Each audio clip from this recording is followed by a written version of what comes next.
রামিসা আর জিশান সবই সমান দর্শনের ক্ষেত্রে। কালকে আমি বুঝিনি আসলে তারা কি দর্শনের পক্ষে কথা বলেছে না বিপক্ষে কথা বলেছে। কারণ মন্ত্রী এখানে দুর্নীতি ছোট হয় না বড় হয় না, যেমন দর্শন ছোট হয় না বড় হয় না, সবই সমান। রামিসা আর জিশান সবই সমান দর্শনের ক্ষেত্রে। মাননীয় স্পিকার, আমাদের মাননীয় সদস্য এইটা বলেছেন যে দুর্নীতির অর্থ পাচারের যে টাকা পাচার হয়েছে দেশ থেকে সেটা ফিরিয়ে আনার ব্যবস্থা। আমরা এখানে অনেক আলোচনা করেছি। একদিন আমি একটা কাগজ নিয়ে এখানে কিছু তথ্য দিয়েছিলাম, সেটা হচ্ছে state of the state economy since 2009 to 2023। এটা হচ্ছে state of the Bangladesh economy, যেটা পাস্ট রেজিম ফেসিস্ট গভর্নমেন্টের সময় কী অবস্থায় ছিল তার উপর একটা হোয়াইট পেপার রেডি করা হয়েছিল। সেটা রিপোর্টটা পেশ করা হয়েছিল মাননীয় প্রধান উপদেষ্টা ইন্টারিম গভর্নমেন্টের কাছে। এই কমিটির সভাপতি হিসেবে দায়িত্ব পালন করেছিলেন প্রখ্যাত অর্থনীতিবিদ দেবপ্রিয় ভট্টাচার্য।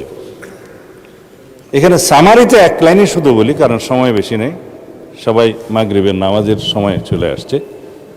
29,25,000 কোটি টাকা, ক্ষেত্রমতে প্রায় 30 লক্ষ কোটি টাকা বাংলাদেশ থেকে পাচার হয়েছে। শুধু ব্যাংকিং খাতে যে লুটপাট হয়েছে সেটা দিয়ে বলা হয়েছে রাজনৈতিক বিবেচনায় যে ব্যাংক লোন দেওয়া হয়েছে সেটাতে 24টা পদ্মা সেতু করা যেত। তো সুতরাং এগুলো অ্যাড্রেস করতে হবে, সমস্ত পাচারকৃত অর্থ ফিরিয়ে আনতে হবে, সবার সহযোগিতা সেখানে আমরা চাই। মাননীয় স্পিকার, মাননীয় সদস্য শফিক সাহেব, ডক্টর শফিকুল ইসলাম মাসুদ, তিনি বলেছেন কমিশনের জবাবদিহিতা নিশ্চিত করা হবে, সেটা আইনের মধ্যে আমরা আনবো, নিশ্চিত করার জন্য যা যা সাজেশন আপনারা দিবেন। তো এইখানে অন্য একটা প্রসঙ্গ নিয়ে এসছে, কালকে সেই ডিবেটটা শেষ হয়েছে, আমাকে স্কোপ দেওয়া হয়নি সেই পাল্টাটা বলার জন্য। ভালোই হয়েছে আপনি বলেছেন যে রেপের একটা দর্শনের কথা বলেছেন।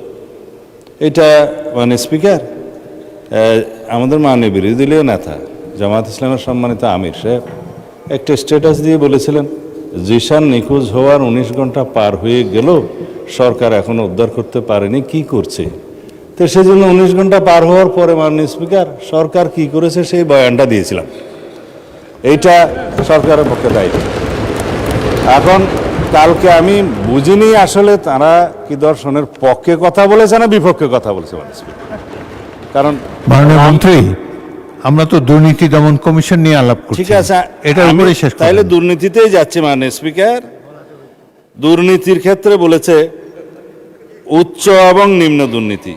আইনে কিন্তু ডেফিনেশনে উচ্চ দুর্নীতিও নাই, নিম্ন দুর্নীতিও নাই। দুর্নীতি এবং দুর্নীতি একই ডেফিনেশন। এখানে দুর্নীতি ছোট হয় না বড় হয় না, যেমন দর্শন ছোট হয় না বড় হয় না, সবই সমান।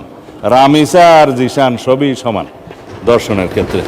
মাননীয় স্পিকার, একটার বিচার চাইবো আর একটা চাইবো না তা হয় না। আমরা দুর্নীতি দমন কমিশনকে যেহেতু শক্তিশালী করতে চাই, এটা জাতির প্রত্যাশা, সেজন্য এখানে কিছু ইনফ্রাস্ট্রাকচার আছে, কিছু আইনে আছে, কিছু রেভিনিউ বৃদ্ধি আছে, সব মিলিয়ে যেই অর্থটা ব্যয় হয়ে গিয়েছে সেটা তো ইন্টারিম গভর্নমেন্টের সময় হয়ে গেছে, আগামীতে আরও হয়তো আসবে। সুতরাং এই ব্যাপারে ছাঁটাই প্রস্তাবগুলো নামঞ্জুর করার জন্য আমি আহ্বান জানাচ্ছি আপনাকে, আর তারপরে তো ভোট হবেই। ধন্যবাদ।